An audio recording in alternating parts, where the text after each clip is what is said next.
name is Lori, my nickname is Reenie, and I'd like to welcome you to Reenie Bobini Creations. If this is the first time you've stopped by to check out my channel, welcome. I do hope you like what you see. If you do, please hit that thumbs up button.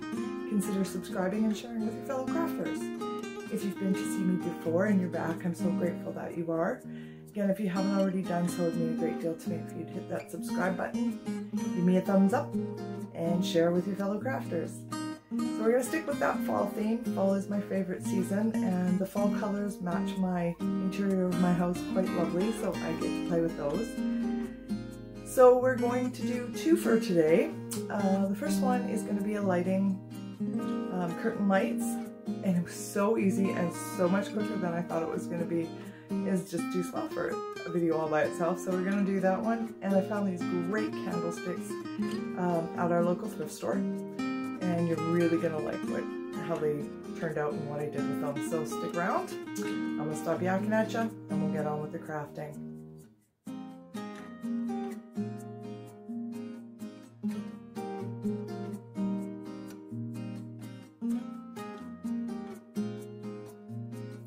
Okay, so for today's craft, I bought this set of curtain lights for obviously $4 at the Dollarama. And from our last project, I still have all these leaves left. So, you guessed it, I am going to glue the leaves onto the lights and make the curtain of lights with the fall leaves. Now these, you're going to be smarter than the lights to get these things apart, and I'm not sure that I am today. Oh, there we go. Yay. They just take AA batteries, and I can tell you from personal experience that they last a really long time. The cheap batteries, you can go with the Dollarama batteries, and they last a long time. So I'm just going to open one at a time, just so I'm not creating a mess. This is going to be the easiest and most effective craft ever. Just open one strand at a time, and then just taking our leaves, being that they're LEDs, they're not going to burn your leaves, and I'm just going to glue them on.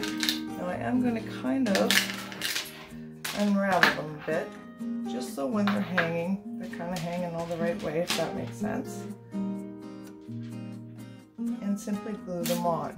So let's just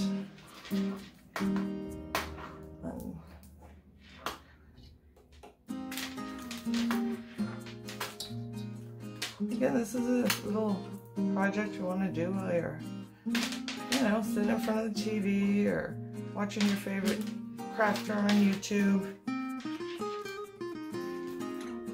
And I'm just going to be really random about the way I place my leaves. So I'm not going to have any particular pattern, but you certainly could if that's what appeals to you. And I think this is just going to be gorgeous, like falling leaves. And now I'm thinking I might put mine out on my deck. If I do that, now I do have a covered deck, but still the weather can get to it. A little trick I've learned is if you take your battery pack and put it in a Ziploc bag and just make sure it's this way with the zipper part at the bottom rather than this way. And I've had them outside and they've lasted for years. So just a little trick you can do.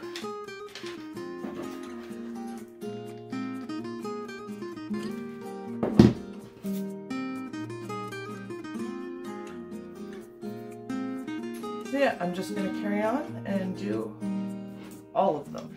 And every once in a while I would say just hold it up a bit just to make sure your lights are sort of in the same way. And when you hang them, you will get the odd one that spins on you or whatever. It's all good. Not a big deal. I'm just going to actually pour some out here so it's a bit easier to get a variety.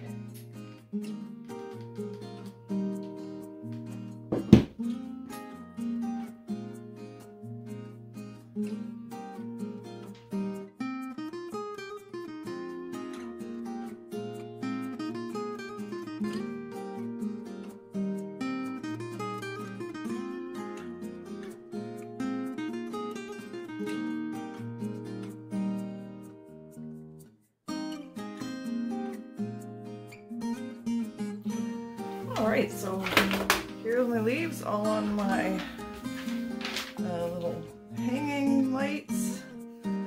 Did find some batteries, so the lights are orange, which is really awesome. So I'm going to go hang it up and we'll have a look at it all put together.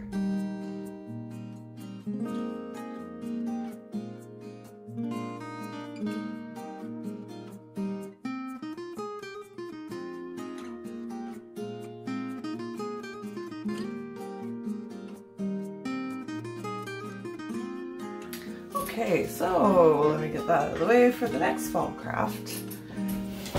I picked these up at my local thrift store for $3. Gotta like that. And they're quite large. I'm very heavy, which I really, really like. So I'm gonna start, yeah, the gold gotta go. So I'm gonna start by giving them all a good coat of just white chalk paint.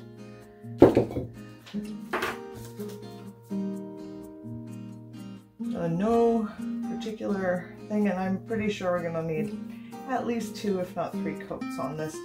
Sometimes, especially when it's sort of that gold metallic stuff, it needs a little bit more to stick to. I would even say if you have white spray paint, that might be easier, but I really want that chalk paint look. So I am gonna go ahead and just give them all a good couple of coats of my chalk paint. Now this is homemade chalk paint because my store was out of it, the white one, so all it is, I don't even know the measurements actually, I have them written down somewhere, but it's just like a tablespoon of plaster of Paris with some white acrylic and then just a little water too. So just, I kind of know the consistency now, so I don't really measure as much as I used to, so I couldn't give you the measurements. But they're all over Pinterest and everywhere else, so if you're looking to make your own, just go on there, and I find it works just fine. The Waverly is lovely. We can't get it here anymore.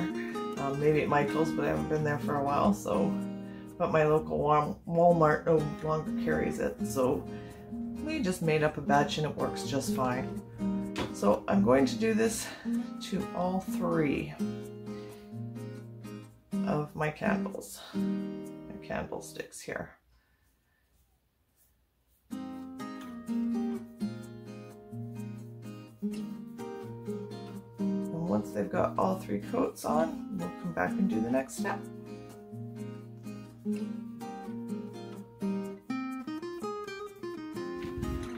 So these have all had a good couple of coats of paint. They aren't perfect, and you can see, but it won't matter because I'm about to show you why. If you used a chalk paint as opposed to spray painting them, you might want to give it a seal coat. So I did give it a quick spray of just a clear finish, because the next technique, we're going to be putting paint on and then rubbing it back off. And if your paint isn't sort of sealed or well adhered, you may take some of your white paint off too. And I don't want to see the gold underneath, so I'm going to not do it that way. So I did seal it up. So then I'm going to go in, I've got this dark brown, the burnt umber, which is a go-to for most of us crafters for different things. And I'm going to do a section at a time, and I love this technique. I use it often and on all kinds of things. Now for this technique, I want my paint watered down a little bit. You don't want it runny, like water runny, but a little bit. Actually, let me use a different brush. So what all I'm going to do is put my brush in the water and not blot it. And just add that little bit. So now it's quite runny. I'm not going to take any of the paint off. And I'm going to start at the bottom and I'm going to paint over top of our white. And I'm going to do a pretty good section.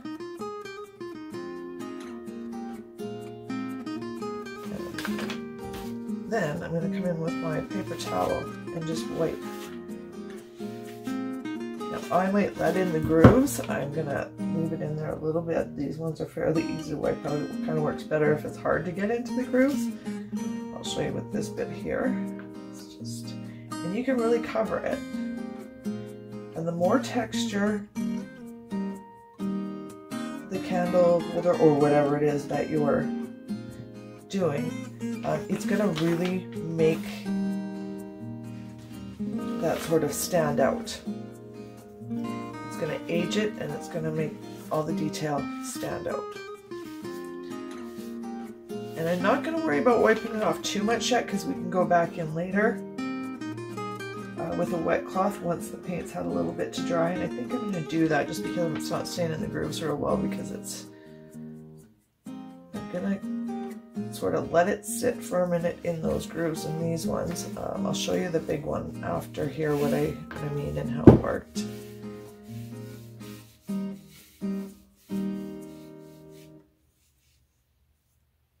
You don't want it to get dry, like not, I mean, if it does get dry, it's still okay. You can still get it off, especially if you've got that clear coat on top. But you can see how it also mutes that white, so it's not stark white anymore. It's very muted, very aged looking.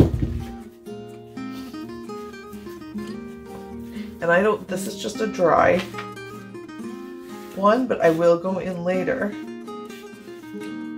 with a wetter one and really take some more of the dark paint off the higher areas, I guess, parts that aren't in the crease.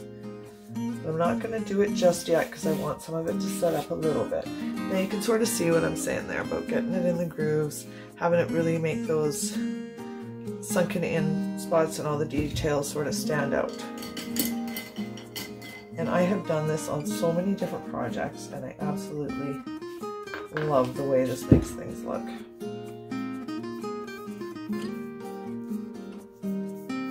Now if you're doing black, silver is a great option. Coppers, any of those, will give you this effect as well. I mean, just play with it on different projects and see what you like. And the cool thing about painting is if it doesn't work, you can paint right over top and start over. Sometimes it has to sit for a bit so you're not so mad at it, but you know, you can do that. It's not a forever thing.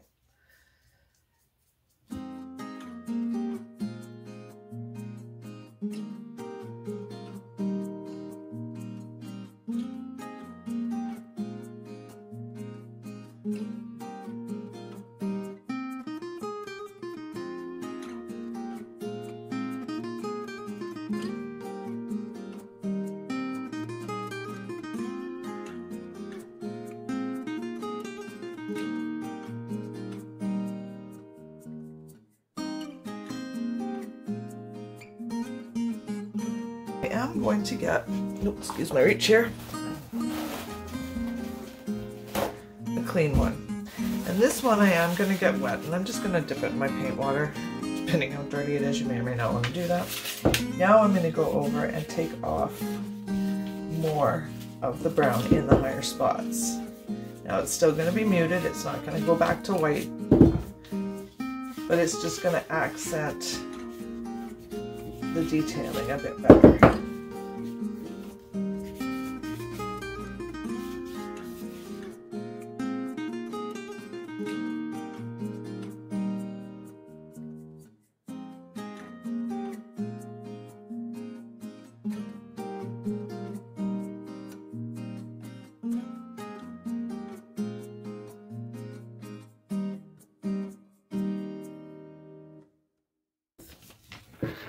Something that looks similar to this. And so here's all three of them done. You can see on the larger one, it really makes the detail stand out in all the different areas, same technique.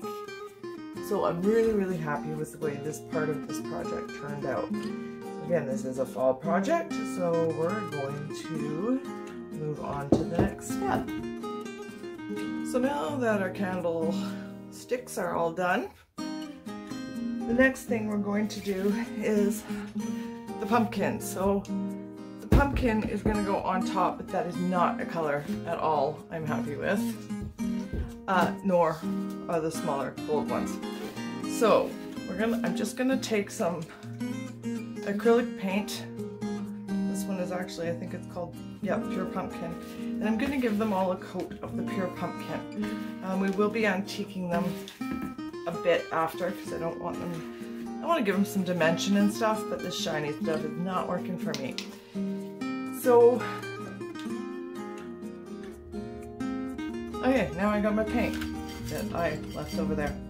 Anyway, so just nothing special to this coat of paint. Just gonna give it a good, probably I'm thinking it'll need at least 2 coats, especially because it's kind of this one, kind of have a shiny surface, so sometimes it takes a couple of coats to get a decent coverage. If you have chalk paint, you can certainly use that. I don't have any left, and I didn't even have any plaster of Paris left to make some, but I'm okay with the acrylic will be fine for this.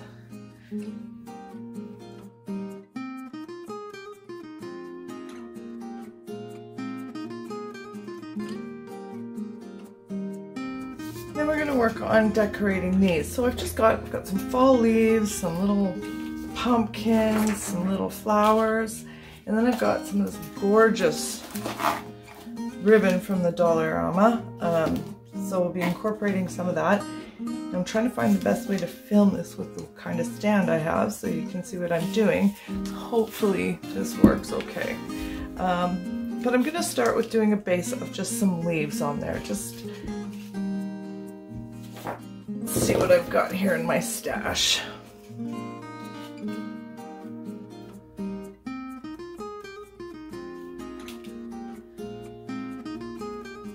Now I am going to use a little hot glue to put them down, and that will be perfect. But one of the reasons I'm using the hot glue and maybe not the E6000 or something with a little more oomph to it is because with the hot glue, if I want to change it out for another season, it'll pop right off. Now it might take a little of the paint with it, but I'm not concerned about that because whatever I would do would be covering it again anyway. So if you want it to be a little more permanent or a little bit stronger, you can certainly use something else, but for me, and I think the hot glue will work just fine anyway. That's kind of how I'm feeling about it here. Get my scissors.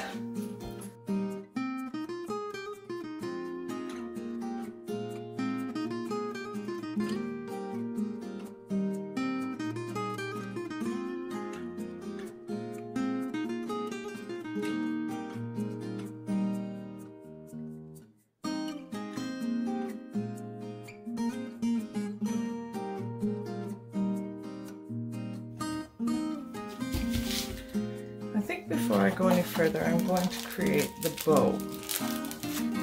I've got these 3 different ones, but I think for this I'm going to use those 2 to make my bow.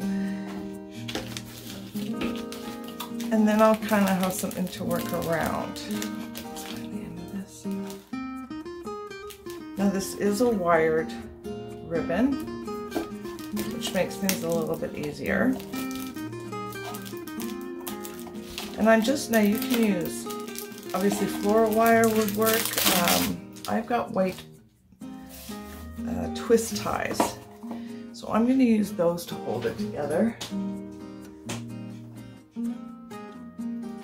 So I'm going to find out about how big I want my bow to be, and I do want them to be a little oversized, sort of big and bold. So I'm going to cut for the small ones. I'm going to cut it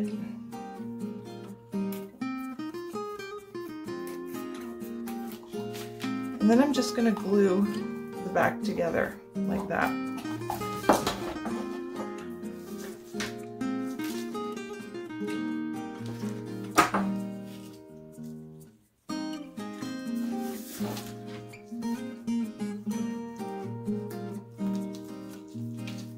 And then I'm going to get some of the plaid one and do the same thing. Trying to find the ends.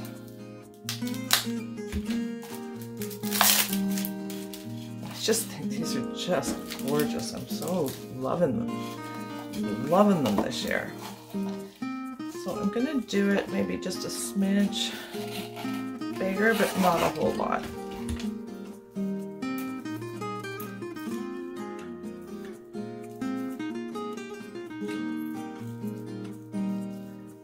Time to sharpen these scissors again. They used to be my perfect ones, and now I'm finding they're not cutting quite as good. Okay, and same thing, just gonna glue it together at the back there to form a like circle or a loop or whatever. for me, this is just, especially on something like this, I just find it's an easier way to make my bows. I find I don't use as much ribbon when I do them this way. I can always add to them, which I will probably be doing. Yep. Let's go, because I want it a bit puffier. I'm going to do it again, only this one I'm going to make just a bit bigger, and I'm going to turn it the other way, if that makes sense. So, gosh, I love the ribbon they had out this year. They didn't have as much as other years as far as the amount of stock, but the stuff they did have was so pretty. I guess it's that world right now where it's hard to get your hands on all kinds of stuff, but we can make this work. That's what us DIYers do. So, we do that. And I'm just sort of going to offset them, if that makes sense. Then I'm going to go in with my twist tie.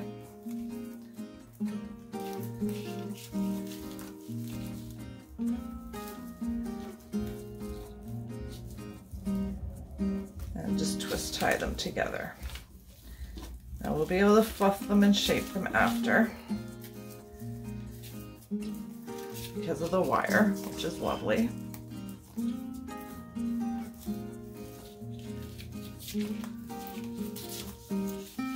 So just pulling them apart and shaping them up a bit so they're puffier.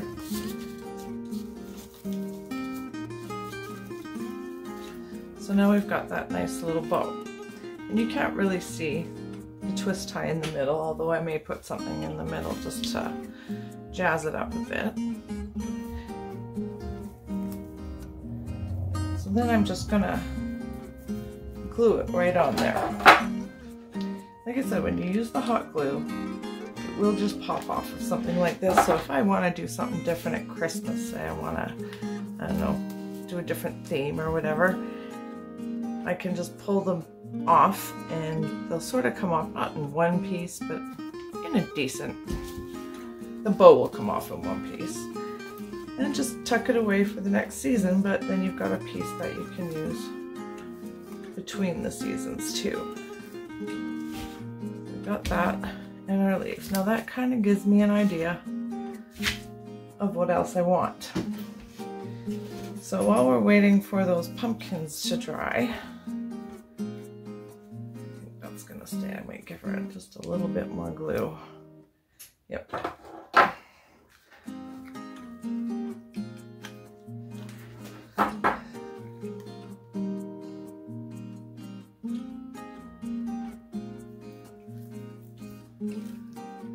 And we can start embellishing once we get that pumpkin on, because we can add stuff around it. So once they're good and dry, we'll come back to this and we'll carry on.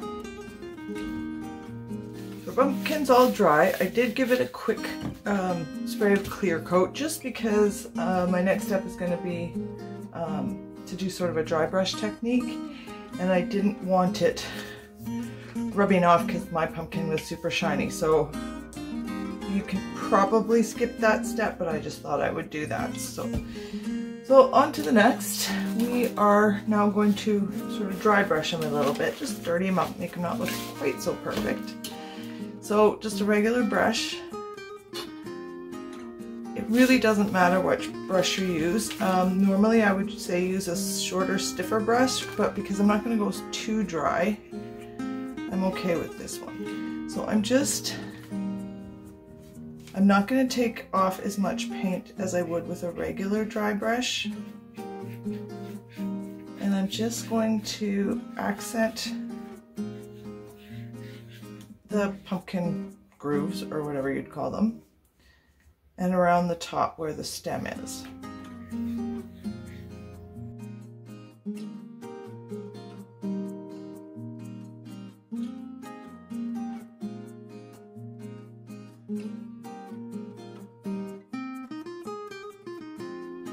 So that's the small one we were working on. So So now our little pumpkin's done too, and we can put him on. And then we'll be able to sort of fill in around him a bit, if that makes sense here. So, oops, glue stick.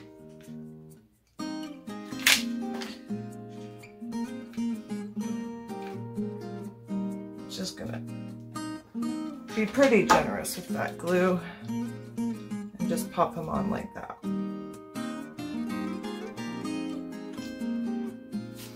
Make sure he's pretty in there. And then we're going to get to decorating the rest of it, tuck in some more leaves, make him a little bit fuller.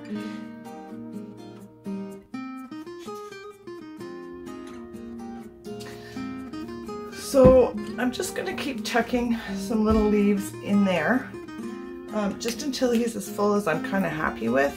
I'm going to try and use a bunch of different colors, and you know, those fall colors really make them quite colorful.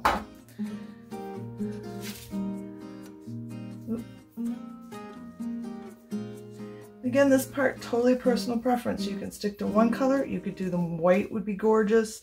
You could do the teal thing like we did with the little birdhouse type thingies, lantern things. You could totally do that. That would be gorgeous too. And we're just going to mess around with it until we get something we're really happy with.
And so that's our little guys. I'm pretty happy with that. So they're all done. So I'm going to make the larger one now. And we're going to do a similar kind of a thing. You guys already know this probably isn't the best camera for this, but bear with me here. And again, we'll do the leaves all the way around.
So I'm going to be very generous with my glue.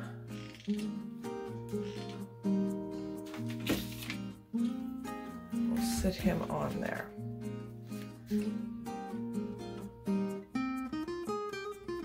And we're going to come back and fill him in, but first I want to do our bows for this one because I just want to see how full I want them and how much more I want to add to them. So we'll do our bow again. Alright, so we have our two colors. This one I'm going to make a little bit bigger than the last one. Very nice. Oh, I'm practically sitting on them here.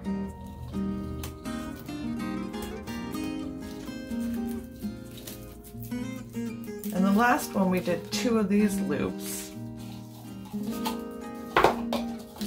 and 1 of these, and I'm going to switch it this time. I'm going to do 2 of the plaid and 1 of the pumpkin one.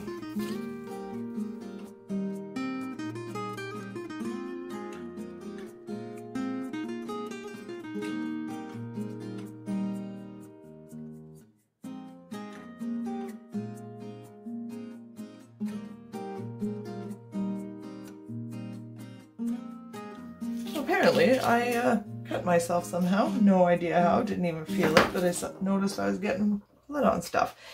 I did tie it with the raffia. I am going to use the twist tie. I just don't think the raffia, it's too, I'm afraid it won't hold. I'm afraid it will come apart.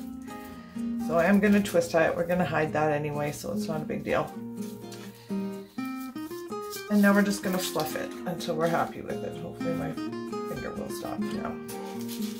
And just, this is when the wire bow really makes a difference. So,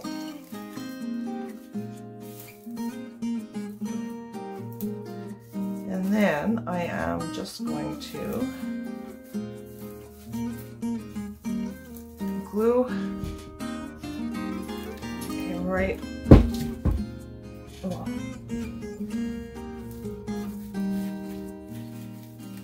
right underneath there. Now, again, don't worry about the little middle part. We're going to do something with that as well. I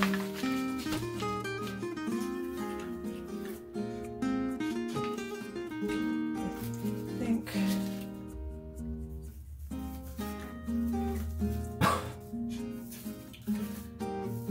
I'll fluff them a bit more. Let's see if that works for me. Yeah, that's a little bit better for me. I like that better. Okay. So again, very generous with my glue here. And I'm just going to hold it there until I have a decent bond so it doesn't slide or move, because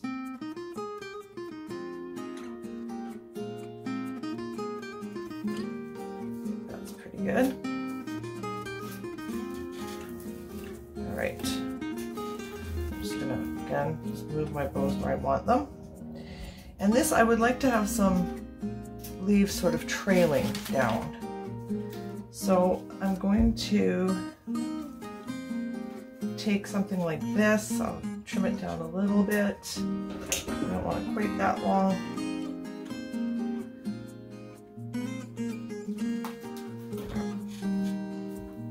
Yep. Oh, just making a heck of a mess today.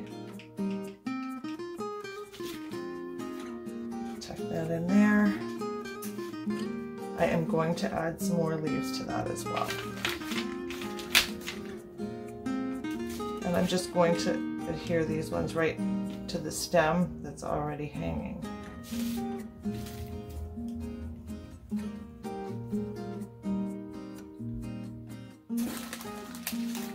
And then in the middle, I'm going to put one of the white daisies that I had on the other one. And that, I like the contrast with the white and the orange and the fall colors, so I really, really like that. I also like the brown center, I think makes it really stand out. And putting the daisies in those places kind of gives the whole thing some continuity. I may even do 2 on this one. We'll just give it a minute to get good and dry on there. Let me just stand her up for a minute and see. Alright, so now I'm going to start adding some leaves, and again, I'm sorry you guys can't see this real well, but I can't really see what I'm doing unless I do it this way.